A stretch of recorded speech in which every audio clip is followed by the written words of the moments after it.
Good morning, everybody, and welcome to the Toon review for this morning's press conference reaction.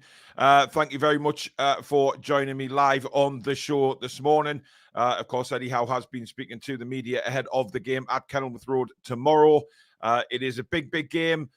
We need desperately to put our away form right, and hopefully we can do that tomorrow. It's been a very interesting press conference as usual. Eddie was asked certain things about certain players, about the game itself. But what I've done is I'll pick the best bits out of it again, because obviously he's asked various things over and over again, and he's kind of repeating himself a few times. So it's weird. But thank you very much, as I say, for joining. Please do hit the like button if you do enjoy the show today. And of course, if you're new, hit the logo in the bottom right-hand corner and hit subscribe and join the Toon review and come and be part of this incredible community. You can also donate to the Toon review if you do so wish by hitting the $ at the bottom of the live comments, which will, of course, get your comment read straight out as well. Now, I gather some people, from what I've seen in the chat this morning, are they're out Christmas shopping, walking around. I've seen one saying walking around the Metro Centre. God help you. I've already been out this morning to pick something up, but was let down. Travelled all the way from Durham to Darlington, and I was let down. So a bit pissed off about that, because something I really needed, and I'm going to have to look elsewhere, and time is very much running out. So yeah, it's a pain in the arse. But never mind. We are here now, and the day goes on. We are at the. Steve says we're on the bones of our arse squad-wise. Absolutely, we are. Kevin Bell, good morning. Stay away from the shops. Julie says I've missed the Metro Centre. Love that place this time of year. Wow. Shane, good evening in Australia. 10 p.m. over there. Glad you can deal with it. Johnny's not me dealer, mates. Don't worry about that. Not that kind of thing. Never, ever done that kind of thing, to be honest. Something that's never interested me. Anyway, let's move on to see what the manager had to say ahead of the game. And first of all, what he said was, we are hoping to see how they are this morning regarding injuries. Anthony Gordon was sore. It was a horrible challenge on him. I am really disappointed with the tackle. We will see how he is today. Emil Kraft had a nasty cut on his shin, which required stitches, so we will see how he is. Scans for Joe Linton and Fabian Scher painted a similar picture as we thought. Not too serious with either. Alex Isak is 50-50. So from what I can gather there, Scher and Joe Linton won't take any part in the game tomorrow. I expect Emil Kraft to be there. Stitches is nasty, but you can get around that. And of course, Anthony Gordon, that awful tackle by Caicedo, right down the back of his calf muscle, down to his ligament at the bottom. It was a rotten challenge, and I still don't know how to this day he wasn't sent off for that. It was disgusting. So yeah, look, 50-50 on Alex Isak.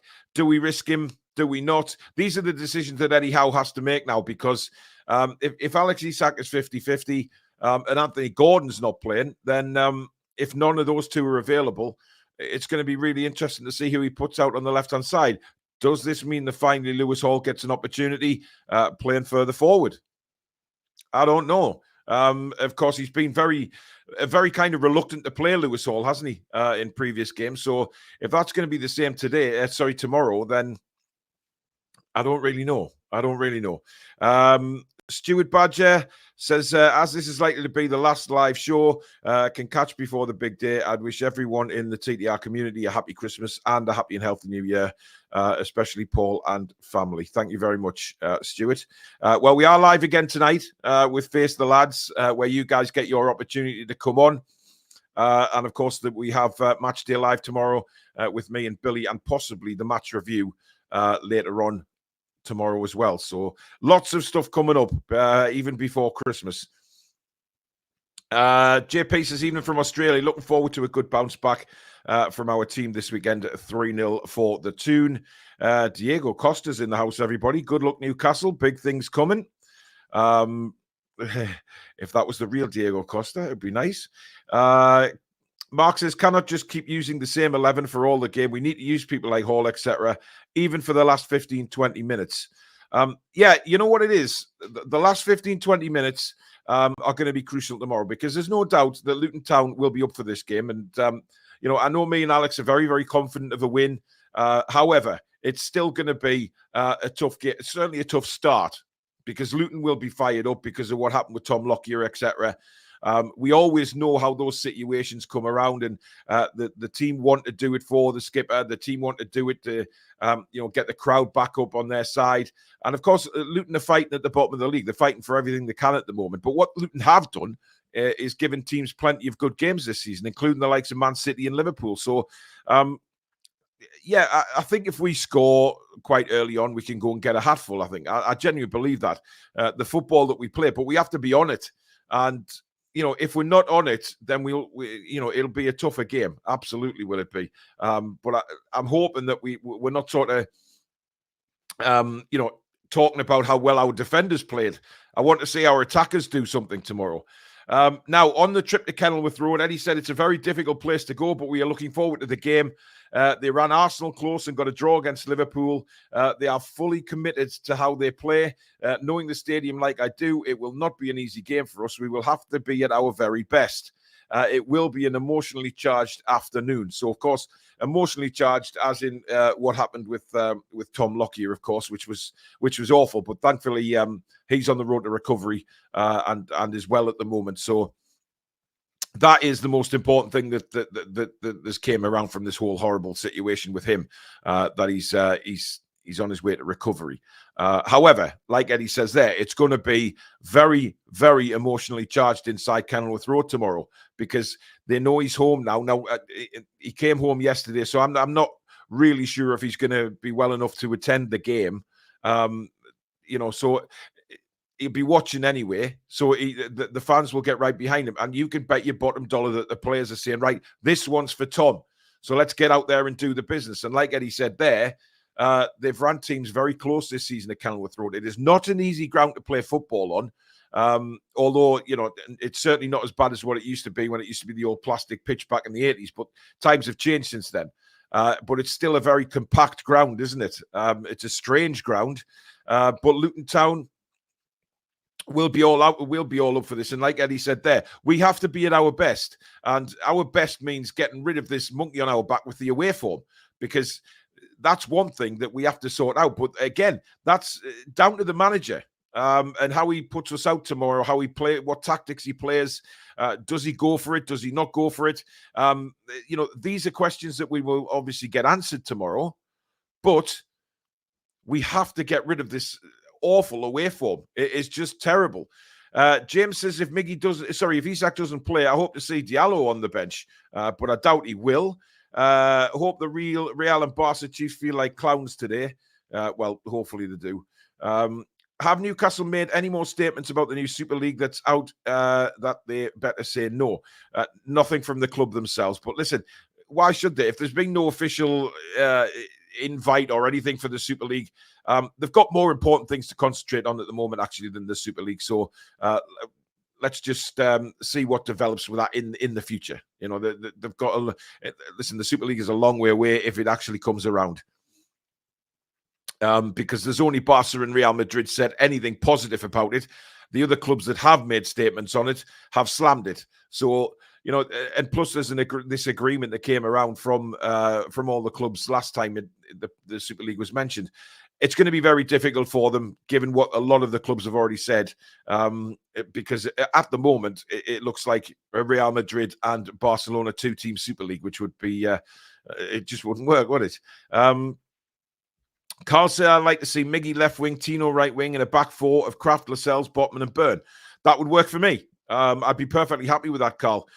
Certainly seeing Miggy on the left, and Tino can play further forward. We know that. He's got the capability to do that.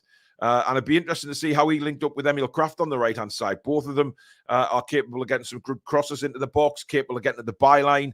And that's what we'd be looking for tomorrow, wouldn't it? So, yeah, I could see that working. But at the same time, surely we've got to see a little bit of Lewis Hall.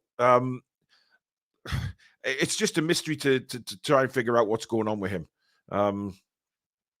Liverpool, only cartel club that has not said no yet. Well, I don't think they've made any statement about it. So again, time will tell on that. The more injuries the lads have, the more I remember they didn't have a proper off season.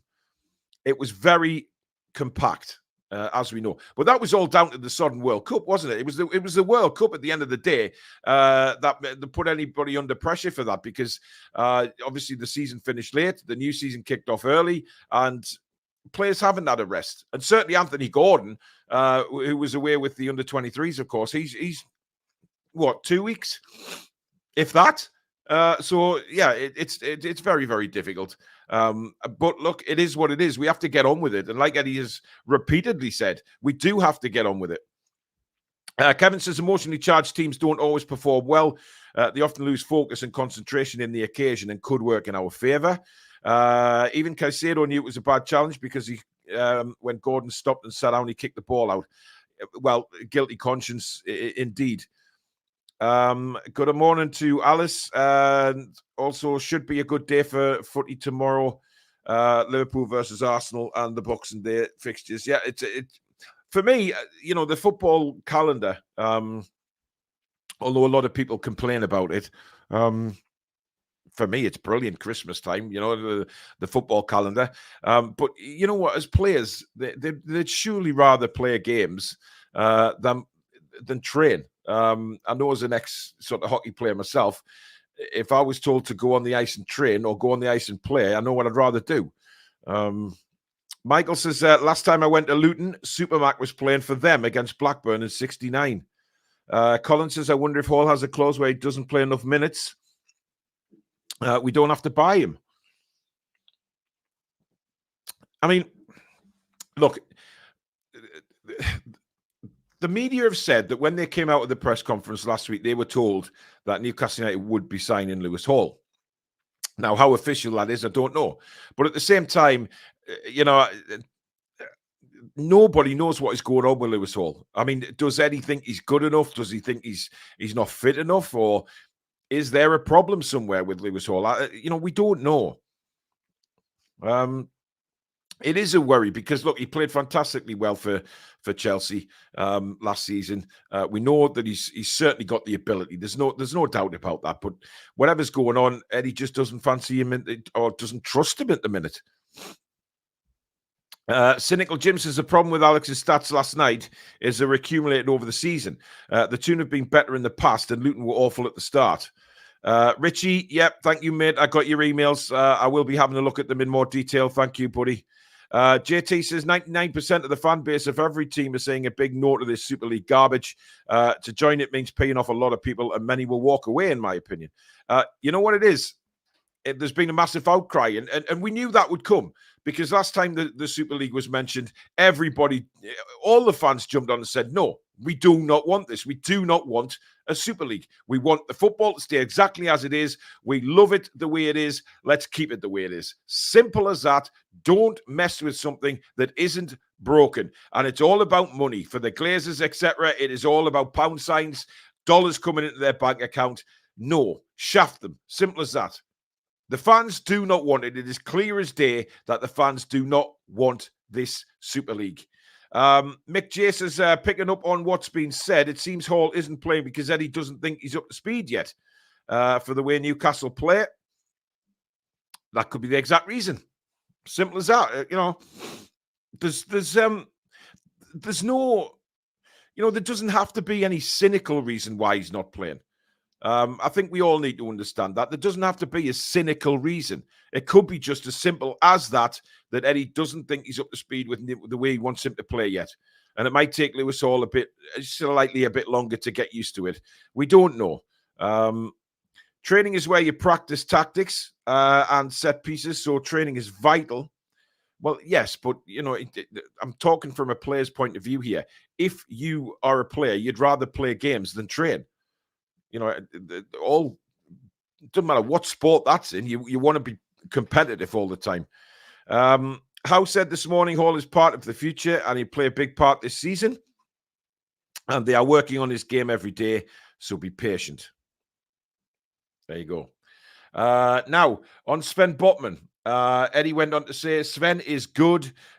We will assess him today. I am very pleased with his return. He's looked strong and comfortable. It will take him time to get his rhythm going, to be back to his absolute best, but I'm very pleased with his performance. Now, I really do think Sven Botman will start tomorrow. He certainly was in my predicted lineup. I think he was in, most of the fans that were on last night for the preview show, I think they all said, we'd go with Botman. He got 45 minutes in the tank against Chelsea, and for me, looked fine. He defended well, didn't seem to be struggling with anything. But look, he's our Rolls Royce. We need to look after him as well. And I think Eddie's making a point of that, saying, we'll assess him again today.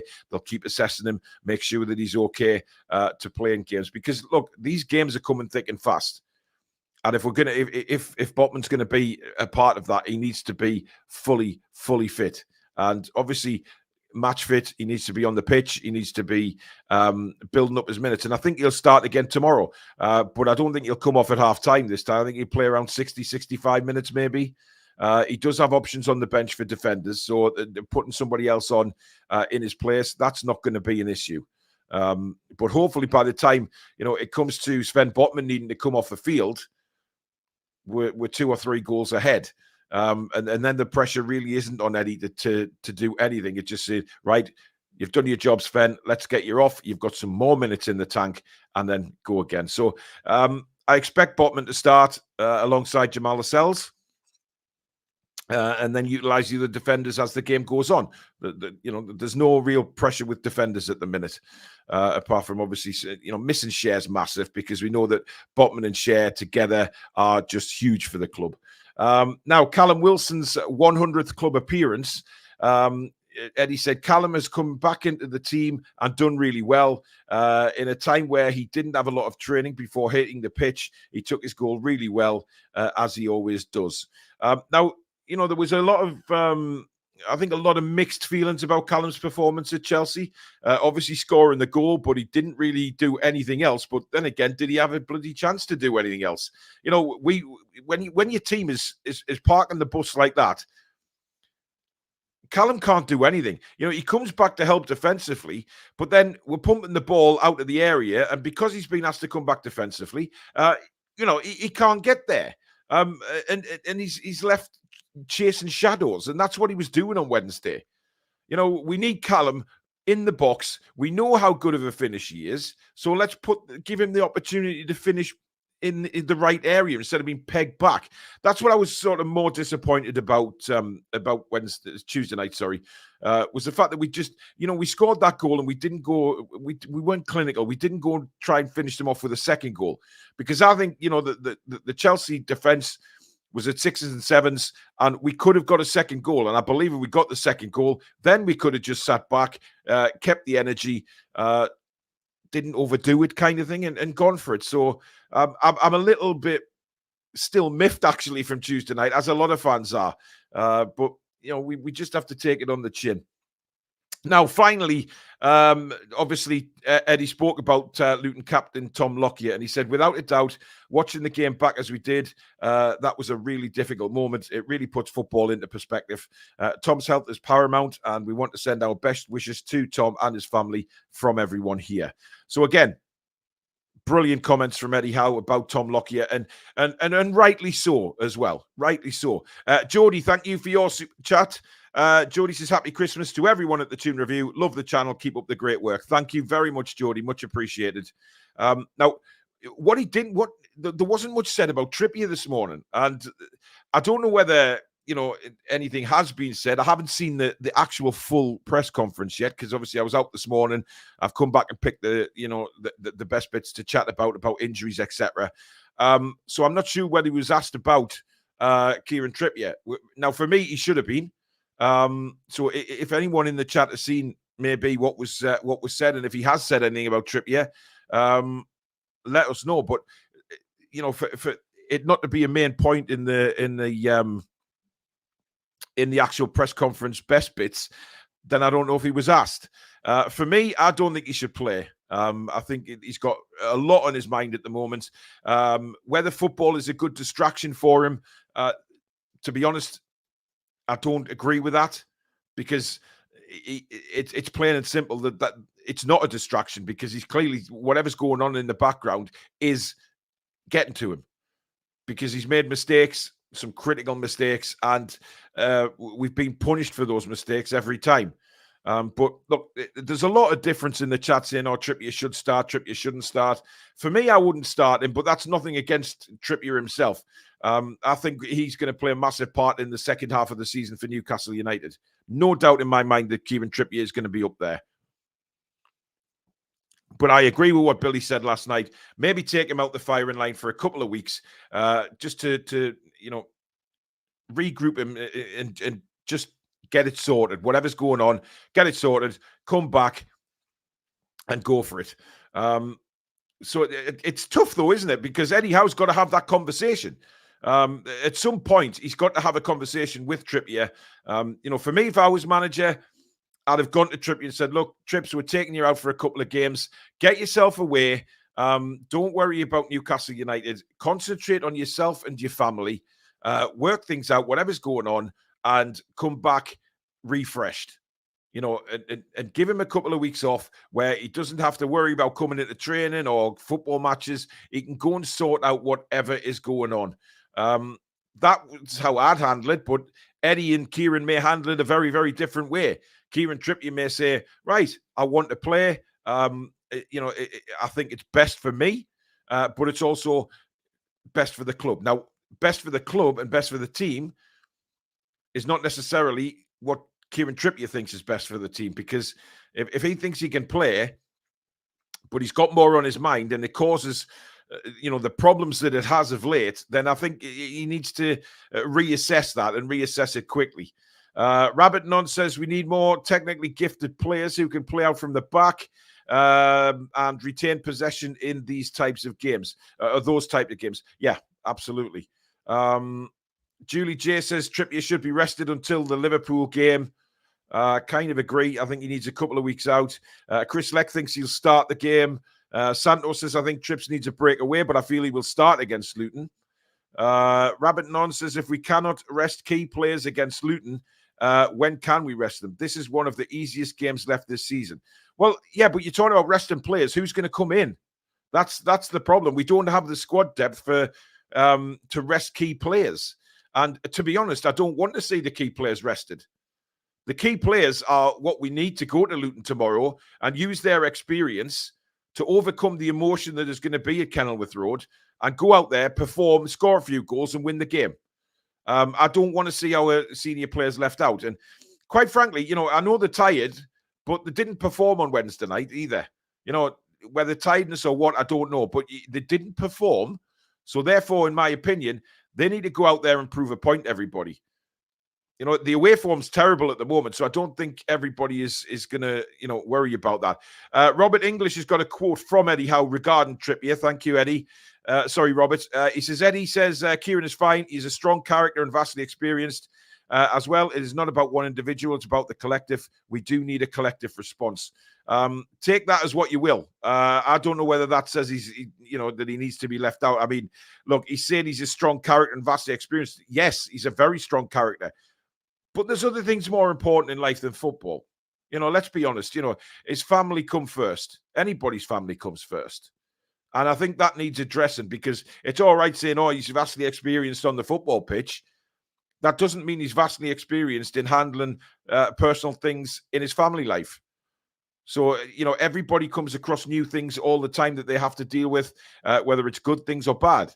And I think just right now, you can see it on Trips' face that he's looking so tired and gaunt at the moment, and just that he's got the weight of the world on his shoulders. And, sometimes family is more important than football, and you have to do the right thing.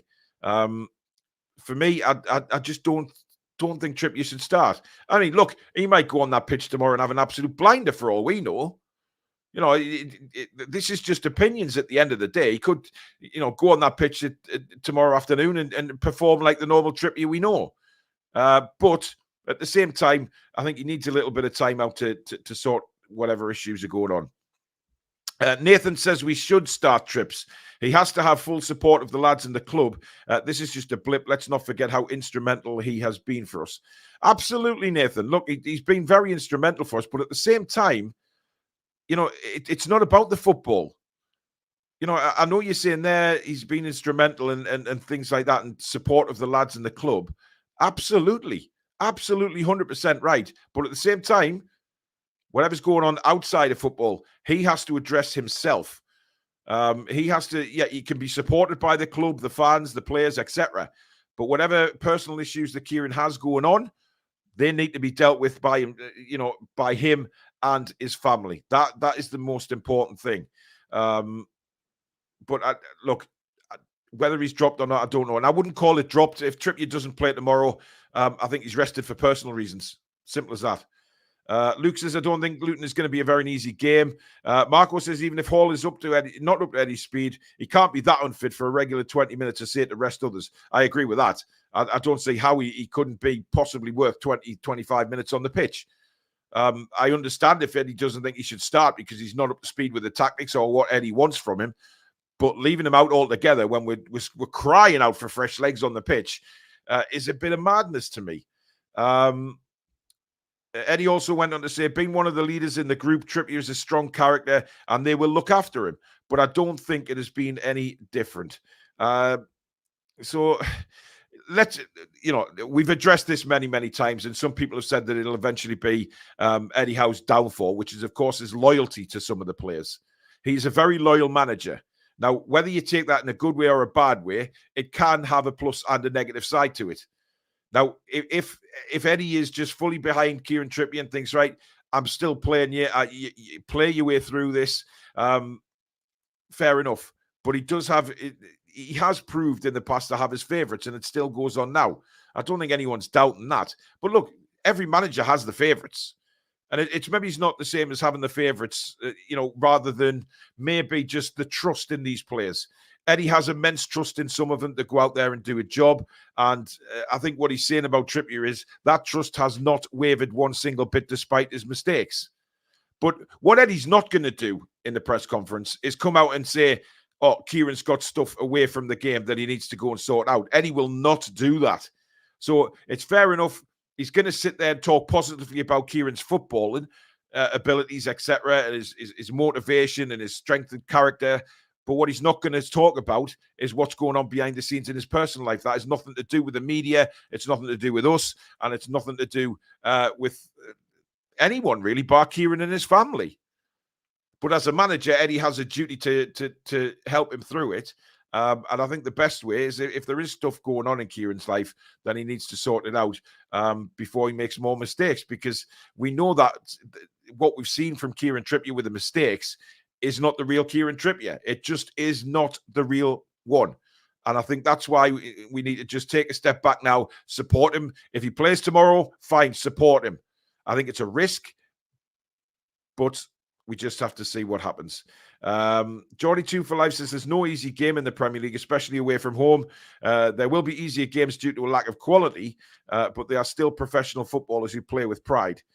Yeah, and absolutely. And you can, if you've watched any Luton Town games this season, you will see that they play with pride. They play with pride and they play with passion. They might not be as skilled players as what we are or what a Man City, Arsenal, Liverpool, etc. are, but they will match that with determination. And that's why you have to be careful, because determination sometimes can overrule quality. If you're not at it quality-wise, you will get punished. And we've seen that as a club many, many times already this season, where we have gone out and the quality hasn't quite been there. And we know we're up against a team who isn't as good as us football-wise, but determination-wise, they've matched us or they've beaten us with it, and they've won the game because of it. So even in the FA Cup defeats of the past, you look at Cambridge United in the third round, they wanted that game so badly, and we thought we'd just turn up and win. It doesn't work like that. So yes, you have to match that determination, and if you match the determination, we have the better quality. So we have to turn up. But I'd be extremely disappointed if we go out there tomorrow and, we have this attitude of, we just turn up, we'll knock a few balls around and we'll score a few goals. I don't think we'll ever be like that. And I don't think we've been like that at all. I think Newcastle United are very professional when they go on the pitch. It may not always work. We may not always play well. But what we do well is, we keep going. We don't dip our heads. And that's what I've loved about Eddie Howe's team. Even when we are getting beat, we don't drop our heads. We keep going. But we may not be good enough, but we keep going. Grim says, who do you support in the NHL, Paul? Blackhawks for me. New York Rangers, mate. I've been a New York Rangers fan since I was a little. And that hasn't wavered at all. So still a big Rangers fan. Santos says, if Trips plays, I reckon it's a case of keep it simple and build confidence from there. I really want the best for him. As do most Newcastle United fans. There was a lot of things said in the heat of the moment on Tuesday, including on our Matchday live show. We went a little bit over the top with our reactions. A lot of people did. And a lot of people said things that they really regret. There was things said on Twitter that were horrible, but a lot of people have come out and apologized. And look, if people are good enough to come out and apologize for certain things that they've said in the heat of the moment, that's fine for me. And I'm sure Kieran Trippier as a player, he will have said things in the heat of the moment as a footballer. And then a bit of time later, he'll have regretted saying it. Everybody does say things in heat of the moment stuff that they will then regret. And that's exactly what's happened this week with certain Newcastle fans coming out and hammering him, but then realizing an hour or, once they've slept on it and realized that, oh God, I've said something really stupid there. But they've had the balls to come out and apologize. And I think if they do that, then, let it go. The apology's been given. There's no point hammering people left, right, and center all the time. For something they've said, but later regretted, because it happens every day in life. Trippier himself, I think Trippier will probably be annoyed with himself for the altercation he had with the fan at Bournemouth. It wasn't necessarily Trippier's fault, but you wouldn't expect that from Kieran Trippier. So, he'll probably regret that himself, even though I don't think Trippier was in the wrong with that. He's entitled to have a go back. But we as fans, we do, especially when we lose, we kind of lose the plot for a few hours, don't we? We all do it. And we all say things that, oh, Christ, we've looked a bit silly saying that. And then, but it's all done and dusted. It's water under the bridge. A lot of people have had the brass balls to come out and apologize for the comments they made the other night. We apologized to Alex, of course, when we jumped on him for what he said. He was sticking up for Trippier, etc., and we went over the top. We apologize. We move on. But I think, people have said that, and people have said some silly, crazy things, but I've apologized. And that's the main thing, that they've had the balls to do it. And I think that's the way it should be. Move on. We're all Newcastle United fans. We're all 100% behind the football club. We love Newcastle United passionately, and that's what it's all about. But you know what? We lose tomorrow. It'll all start over again. And then people will get up on Sunday thinking, oh, shit, I shouldn't have said that, X, Y, Z. It's like the world ends when Newcastle United are getting beat.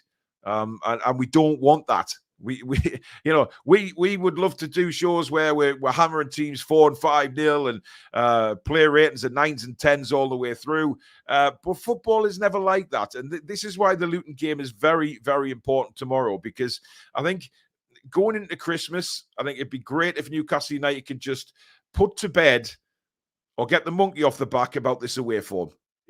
And let's face it, we've seen the big teams go there this season. A couple of them won by the odd goal. They've got a draw against Liverpool. It will be a tough game, but I genuinely think we can get early goals, etc. I think we can go on and beat them. Geordie Lad says we are going to have to be ready for an uphill battle tomorrow, as Luton will be wanting to beat a big team, and we are classed as that now. If you see them against the big six, oh, absolutely. Listen, they'll be looking at this tomorrow and thinking, right, Newcastle not great away from home at the moment, just being knocked out the Carabao Cup. They're struggling with injuries. This is probably, from Luton's point of view, a very good time to play Newcastle. A very good time to play them.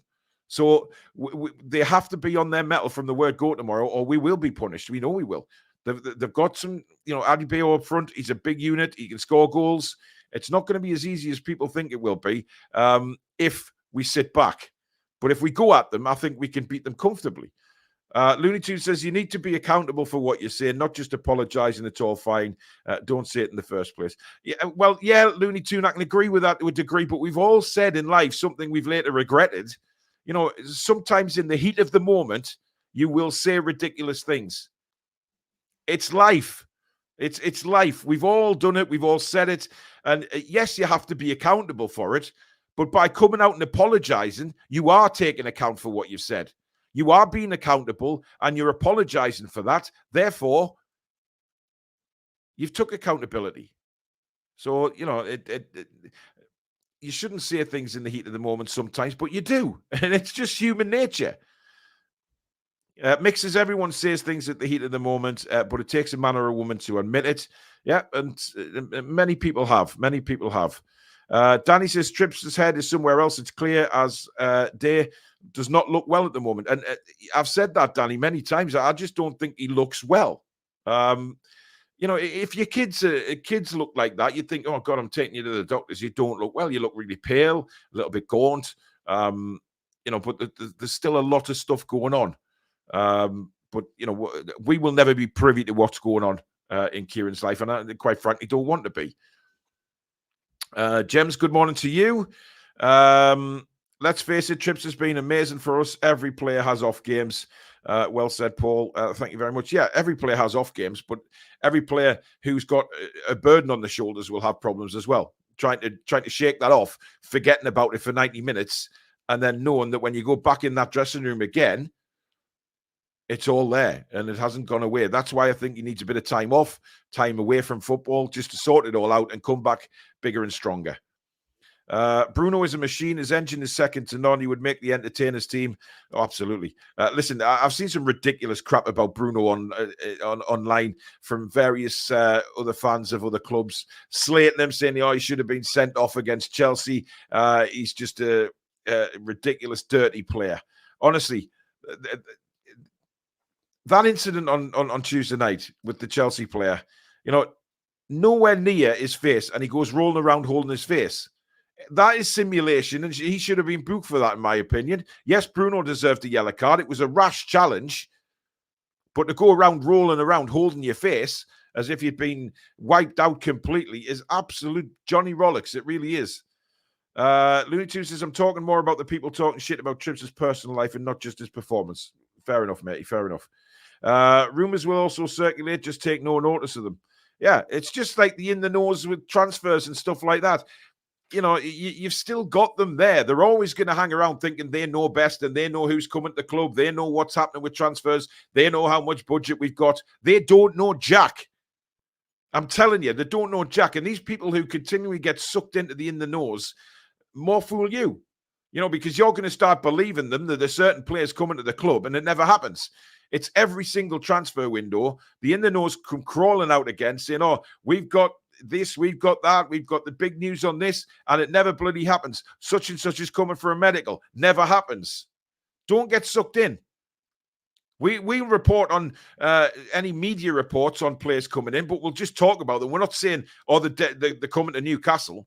If they're linked in a media source, we'll talk about it and see, yeah, maybe they could bring a bit to Newcastle United.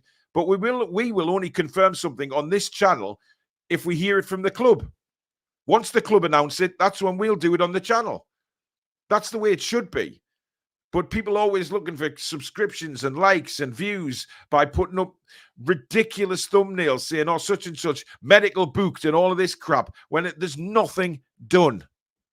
And yet still, window after window, people get completely sucked into it. And it's a joke. It is a joke. Looney Tunes says, I'm really excited for January. Can't wait to see who we bring in. Me too. Me too. We are going to be busy in the window. I don't think anyone is doubting that. We need players. But it's who? It's who and what kind of deals are they? Are they going to be short-term deals? Are they going to be loan deals? Are they going to be permanent? It's very hard to get the permanent deals in January, as we know. The finances of all the transfer deals in January just go above and beyond anything that's above normal recognition. But look, they will have been working right up until this window in Newcastle United, looking at possible targets, possible offers, and where the finances lie. So it is going to be exciting for us. I do think we're going to be active all the way through the transfer window, without a shadow of a doubt. That will happen. We are going to be active, and we will bring you a massive deadline day show again at the end of January, which we're really looking forward to doing, and because I think we'll be active, which makes a nice change. Jazz says, if Eddie doesn't think Hall is at it yet, surely he can get some game time against Luton to try and help him get up to speed. Good point. Very, very good point. I think if there's any sort of games in the Premier League to get him up to speed, it's games like this one at Luton, who aren't the best side in the world, but it will be an intense atmosphere. And I think you've got to combine the two together. You've got to have that intensity, be able to play in that intensity. But look, he's been at Chelsea. He was playing regularly for Chelsea last season when they were awful and the fans were on the back constantly. So experience-wise, I think he's already got it. Julie J says, when it comes to improving players, I trust Eddie Howe 100%. Gordon looks like he really needs a rest, though, and I'd take Hall left wing over Richie any day. Yes. But, again, Eddie is a massive fan of Matt Ritchie. So let's just see what the team sheet says tomorrow. CT says, I hope we don't just go for players at the end of the window like January just gone. Isak doesn't fit our team style of play. He is a winger, but doesn't track back. It's a shame. Well, again, hopefully we'll see a change in Isak when he's back in, especially when he's fully fit. I don't agree with everything the board already say, but I've never been more excited since the entertainer days. Exactly. Still a lot to play for. But there you go, guys. That is the press conference show done and dusted. Don't forget, we are back 7 p.m. tonight with Face the Lads. If you want to come on and have a chat with us, I think it's me, Billy, Roy, and Jimmy on tonight. So if you want to join the four of us, have a bit of crack, have a bit of chat about Newcastle United for 5-6 minutes. Get on. You don't have to have a camera. You can use your microphone. As long as we can hear you and you can hear us, then that's the most important thing. The link to join us will be in the live chat about 5-10 minutes before the show starts. And we'll have a good bit of banter with you. Get it off your chest what you're thinking about Newcastle United. It's your chance to run the show. Tell us what you want to talk about. So that's 7 o'clock tonight. And of course, Match Day Live with me and Billy tomorrow. But thank you very much for watching. Thank you for the super chats. Thank you to the mods. And thank you to you guys out there for joining me. Enjoy the rest of your Friday. Don't forget to subscribe if you're new, or hit the like button. Very important you hit the thumbs up button for us, even if you're watching this on a rerun later on in the day. And we'll see you very soon. Enjoy your Friday, guys. Take care. Come back and check out some green.